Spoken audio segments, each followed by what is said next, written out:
भन्दा अघिल्लो video part 1 मा चाहिँ मैले साइन्स लिने स्टुडेन्टले चाहिँ अब यो कम्प्युटर र बायोलोजीमा कुन सब्जेक्ट पढ्नुपर्छ, कम्प्युटर लिनेले कुन सब्जेक्ट, बायोलोजी लिनेले कुन सब्जेक्ट भनेर यति कुरामा डिस्क्राइब गरेको थिएँ हैन। अब यो पार्ट 2 मा चाहिँ म यो भित्र पनि कम्प्युटर लिने चाहिँ कुन ल्याब जानुपर्छ, कुन ल्याब युज गर्नुपर्छ हैन, बायोलोजीले चाहिँ कुन ल्याब जानुपर्छ, अनि यो ल्याब भइसकेपछि पनि फिजिक्सको किन डिफ्रेन्ट धेरै टिचरले पढाउनुहुन्छ एउटै सब्जेक्ट, केमिस्ट्रीको किन त्यस्तो हुन्छ हैन, त्यो बारेमा चाहिँ म सबै यो भिडियोमा क्लियर बनाइदिन्छु है। स्किप नगरी भिडियो हेर्नु है त ल। अब यो फिजिक्सको पनि डिफ्रेन्ट टिचरले पढाउनुहुन्छ, 3 देखि 4 वटा टिचरले एउटा सब्जेक्ट पढाउनुहुन्छ हैन। किनभने यो भनेको त म्यानेजमेन्टको लागि है, म्यानेज गर्नको लागि भन्न खोजेको, म्यानेज गर्नको लागि। किनभने म्यानेज हुँदैन नि त, एउटै फिजिक्स बुकै धेरै मोटो हुन्छ हैन, ठुलो हुन्छ हैन। अब केमिस्ट्री पनि ठुलो हुन्छ। यो भएपछि एउटै टिचरले सबै पढाउँदा त अरू धेरै रुमहरू हुन्छ हैन। यो म्यानेजमेन्टको लागि गाह्रो हुने भएर, म्यानेज गर्नको लागि गाह्रो हुने भएर चाहिँ एउटै सब्जेक्ट धेरै टिचरले पढाउनुहुन्छ है। धेरै भन्नाले 3 देखि 4 सम्मको टिचरहरूले चाहिँ एउटै सब्जेक्ट पढाउनुहुन्छ, डिफ्रेन्ट पोर्सन चाहिँ पढाउनुहुन्छ हैन। यो कुरो तपाईले पछि थाहा पाइहाल्नुहुन्छ हैन।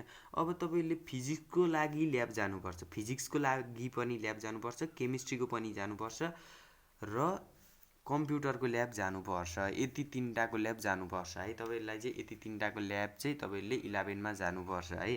अब फिजिक्सको ल्याब, केमिस्ट्रीको ल्याब, कम्प्युटरको ल्याब। अब यसको पनि ल्याबको के गर्ने ल्याबमा भने त भिन्दै अब तपाईको बुकै हुन्छ हैन। ल्याब बुक जस्तै केमिस्ट्रीको लागि के प्राक्टिकल केमिस्ट्री भन्ने यस्तो बुक हुन्छ। अब फिजिक्सको लागि पनि यस्तै अब डिफ्रेन्ट बुक हुन्छ, यस्तो फिजिक्सको लागि नि यस्तो बुक हुन्छ हैन। त्यस्तै अब कम्प्युटरको लागि चाहिँ कुनै बुक हुँदैन छुट्टै। अब त्यही कम्प्युटरको प्रोग्रामिङहरू हुन्छ, त्यही गर्नलाई चाहिँ तपाईहरु ल्याब जानुहुन्छ है, कम्प्युटर ल्याब जानुहुन्छ। अब बायोलोजी लिने स्टुडेन्टले चाहिँ फिजिक्सको लागि जानु पर्यो, केमिस्ट्रीको लागि जानु पर्यो, कम्प्युटर ल्याब जानु परेन। कम्प्युटर ल्याब जानु परेन बायोलिनीले, केसमा जानु पर्यो त अब यो बायोकै ल्याब जानु पर्यो है। यता पनि 3टा ल्याब, यता पनि 3टै ल्याब हुन्छ। अब यो सधैँ दिनदिनै ल्याब चाहिँ जानु पर्दैन, त्यो मिलाएर हप्ताको 2 दिन त्यस्तो 3 दिन जसरी त्यसरी मिलाएर ल्याब हुन्छ हैन। अब त्यो कलेज अनुसार भिन्दै हुन्छ त्यो त हैन।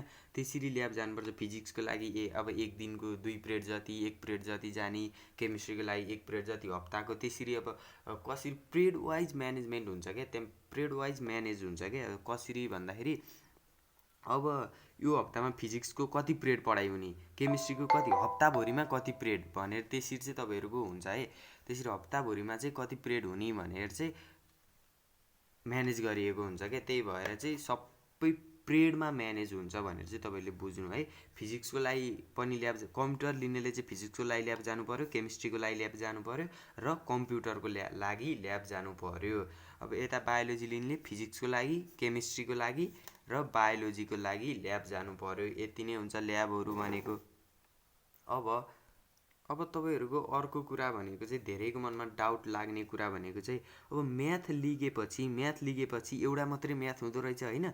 अब मैले 9 10 मा त 2टा म्याथ पढेको, एउटा अप्सनल म्याथ, एउटा पढेको मैले कम्पलसरी म्याथ। ल यहाँ त एउटा मात्रै म्याथ हुँदो रहेछ, अब मैले त एउटा मात्रै म्याथ पढ्नु पर्ने होला, कम्पलसरी म्याथ होला कि अप्सनल म्याथ एउटा होला भने त्यस्तो मनमा हुन्छ है।